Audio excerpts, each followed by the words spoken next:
Immediate గా prima facie case ఇప్పుడు stay ఇచ్చిందంటేనే it is a fit case for quashing అర్థం. Okay okay okay. Today or tomorrow case will gone, that's all. Okay okay.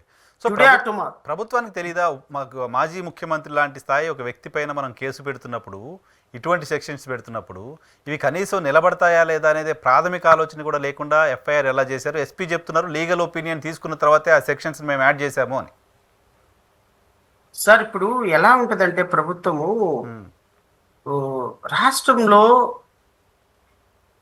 ఒక unfortunate incident, Jaganmohan Reddy car కింద ఒక అతను చాలా inhuman గా, అది చూడగానే ప్రతి ఒక్కళ్ళకి వాట్ ఈస్ దిస్ అనేటువంటి ఒక ఒక ఒక మనసు చెలించేటువంటి అంశం అది.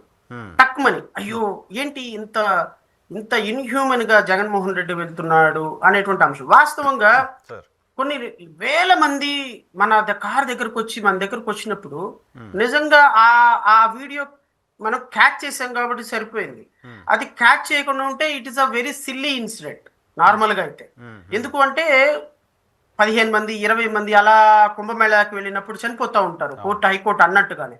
ఇప్పుడు పుష్కరాల్లో 30 మంది చనిపోయినారు చంద్రబాబు నాయుడు పుష్కరాల్లో నాకు తెలిసి. మరి ఒక్కడికే ఇంత రాదని 30 మంది ప్రాణాలు ఇంకెంత ఇది. కానీ ఆ ఇన్సిడెంట్ అనేది ఒక్కళ్ళు చనిపోయినా 10 మంది చచ్చిపోయినా అనేది దురదృష్టకరమైనటువంటి సంఘటన.